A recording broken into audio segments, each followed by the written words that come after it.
Saludos, bienvenidos a esta emisión de Padilla en América a través de Infobae América y de Economía y Finanzas.net. Muchas gracias por estarnos acompañando. En esta ocasión vamos a hablar de un tema que en realidad se dio en febrero pasado por parte del presidente Barack Obama, pero que no habíamos nosotros tenido la ocasión de abordarlo hasta ahora, que es esta propuesta sorpresiva que dio el presidente de Estados Unidos de establecer un tratado de libre comercio entre Estados Unidos y Europa o la Unión Europea, que bueno, pues son las 12 economías, como economía, hablando de la Unión Europea como economía como tal, son las 12 economías más grandes del planeta. Por supuesto que sería de concretarse, pues sería pues una noticia muy espectacular. Vamos a hablar de este tema y para eso está con nosotros un buen amigo, Nicolás Albertoni. Él es profesor e investigador de negocios internacionales de la Universidad Católica de Uruguay. Nos acompaña desde Montevideo y te saludo con mucho gusto, mi querido Nicolás.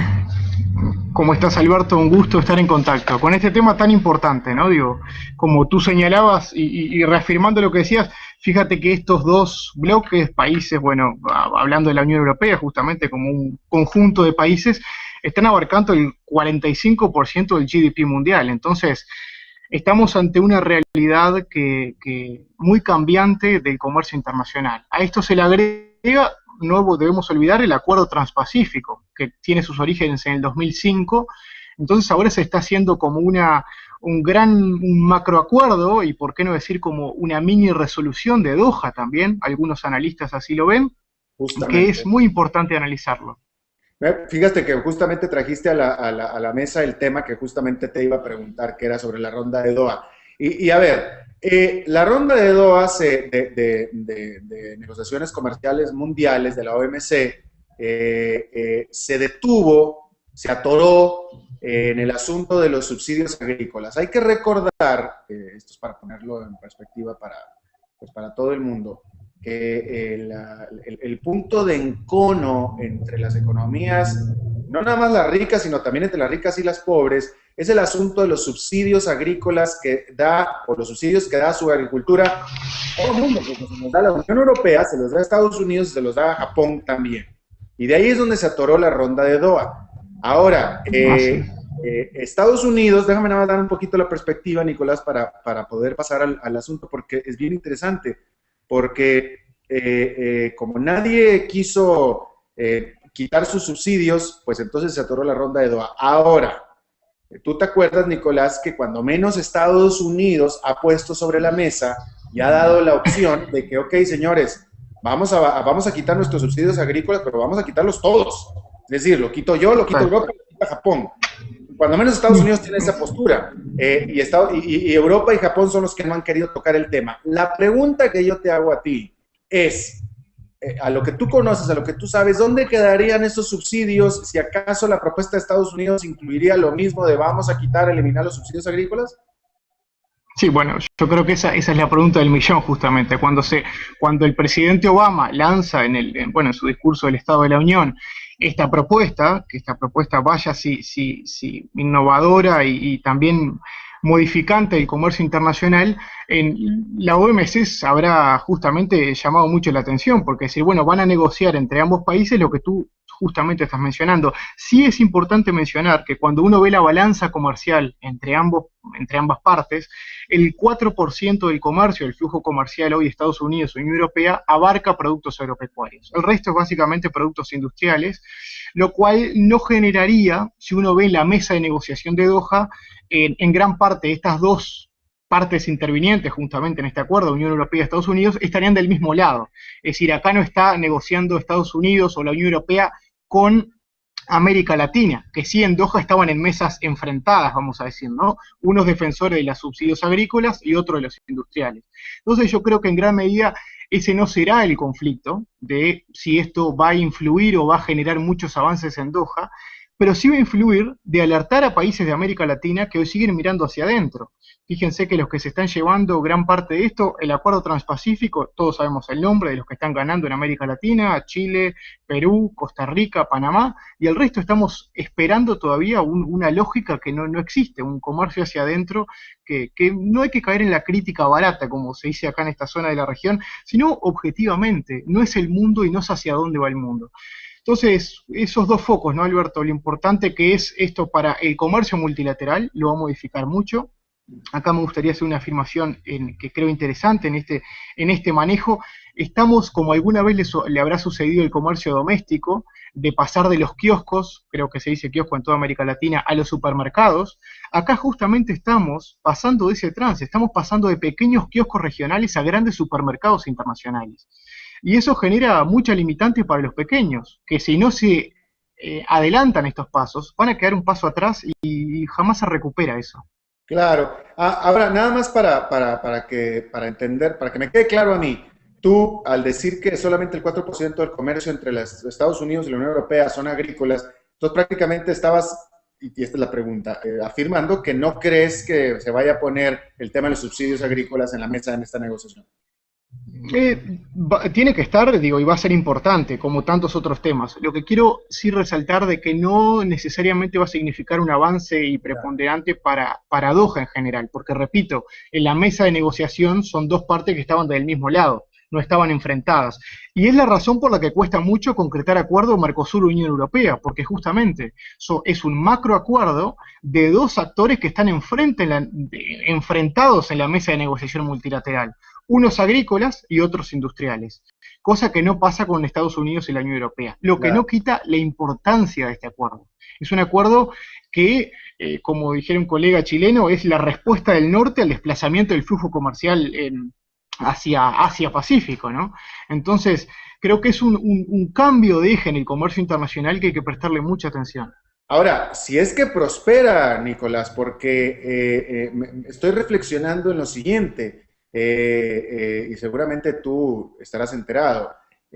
Recientemente los industriales alemanes estaban lanzando la señal de alerta a su país por el hecho del descubrimiento masivo de petróleo y de gas que ha tenido Estados Unidos. Tú sabrás que se ha dado la noticia esta de que Estados Unidos en 10 años dejará de importar petróleo y en 20, 25 años de hecho comenzará a exportar petróleo. Y entonces los industriales alemanes decían, ellos con este acceso tan barato que van a tener ellos al petróleo, los americanos, van a tener una superventaja sobre nosotros los europeos, que en Europa no hay mucho petróleo. Entonces, estoy atando el cabo que encima los industriales alemanes vienes y les dices, pero encima vamos a entrar en un tratado de libre comercio con Estados Unidos, me supongo que van a poner el grito en el cielo.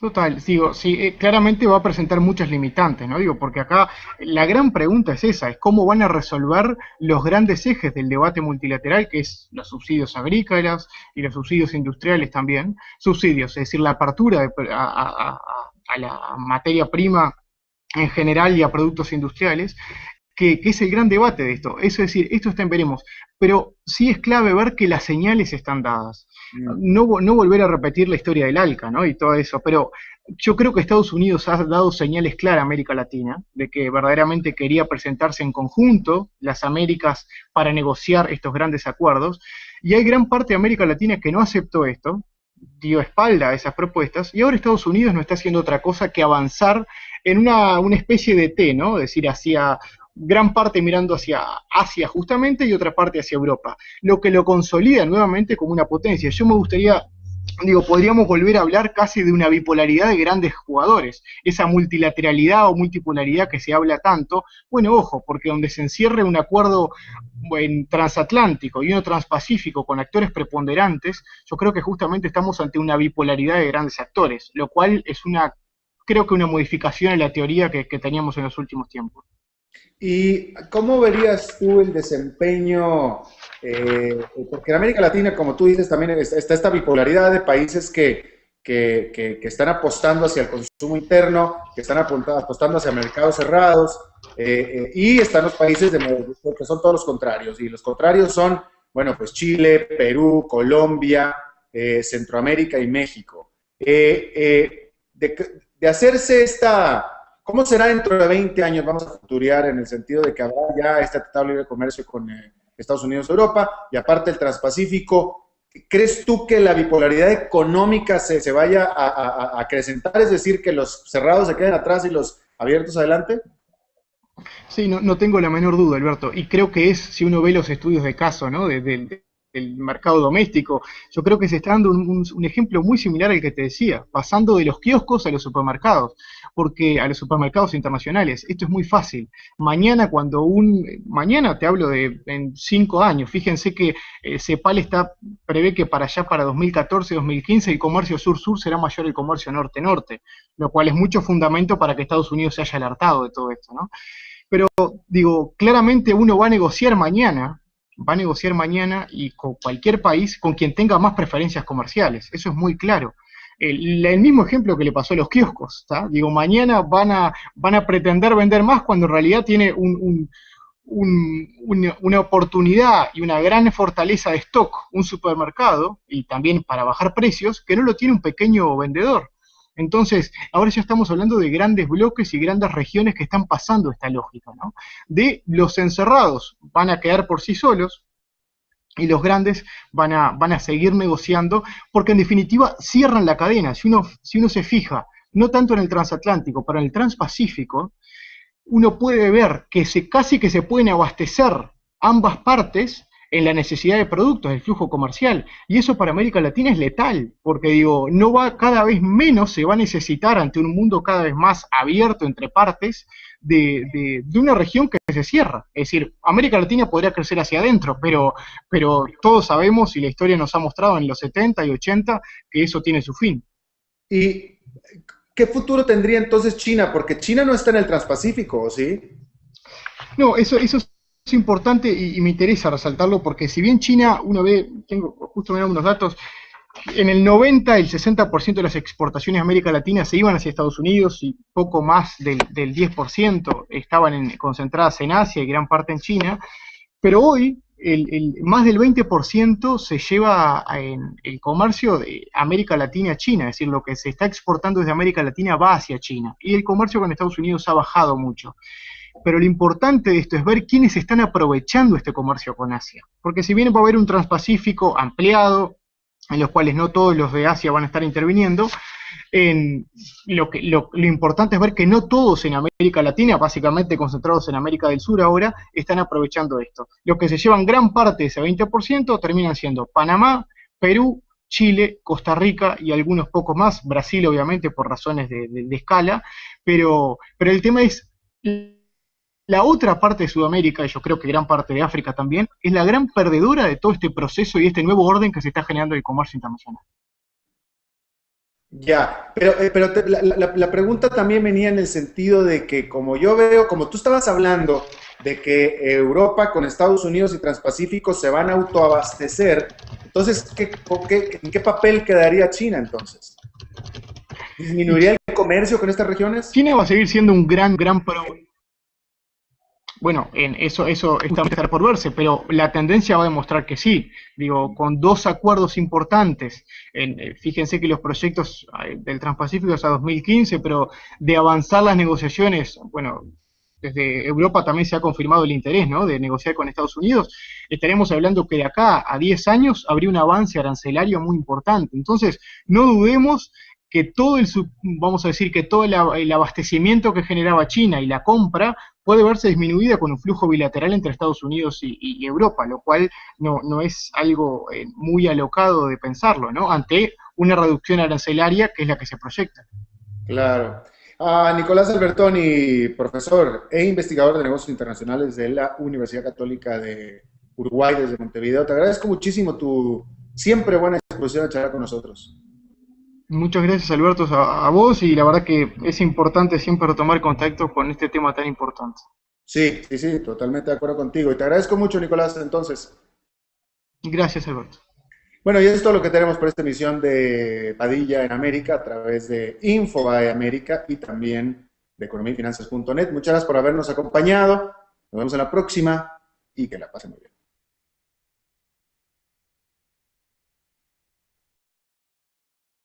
que tiene sus orígenes en el 2005.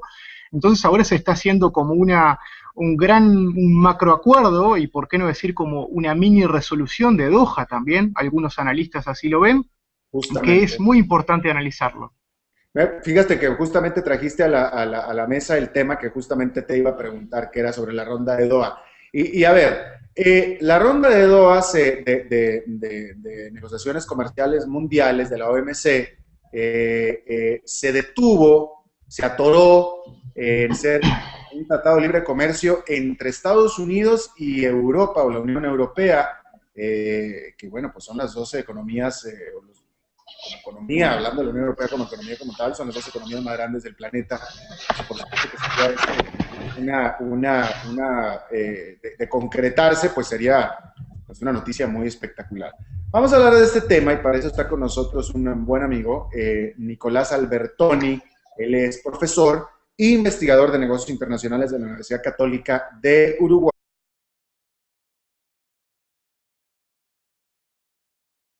Saludos, bienvenidos a esta emisión de Padilla en América a través de Infobae América y de economía y finanzas.net. Muchas gracias por estarnos acompañando. En esta ocasión vamos a hablar de un tema que en realidad se dio en febrero pasado por parte del presidente Barack Obama, pero que no habíamos nosotros tenido la ocasión de abordarlo hasta ahora, que es esta propuesta sorpresiva que dio el presidente de Estados Unidos de estabilidad. Nos acompaña desde Montevideo y te saludo con mucho gusto, mi querido Nicolás. ¿Cómo estás, Alberto? Un gusto estar en contacto con este tema tan importante, ¿no? Digo, como tú señalabas y reafirmando lo que decías, fíjate que estos dos bloques, países, bueno, hablando de la Unión Europea justamente como un conjunto de países, están abarcando el 45% del GDP mundial. Entonces, estamos ante una realidad que muy cambiante del comercio internacional. A esto se le agrega, no debemos olvidar, el acuerdo transpacífico. En el asunto de los subsidios agrícolas, hay que recordar, esto es para ponerlo en perspectiva pues para todo el mundo, que el punto de encono entre las economías, no nada más las ricas, sino también entre las ricas y las pobres, es el asunto de los subsidios agrícolas que da, o los subsidios que da su agricultura todo el mundo, porque se los da la Unión Europea, se los da a Estados Unidos, se los da a Japón también. Y de ahí es donde se atoró la ronda de Doha. Ahora, Estados Unidos, déjame nada más dar un poquito la perspectiva, Nicolás,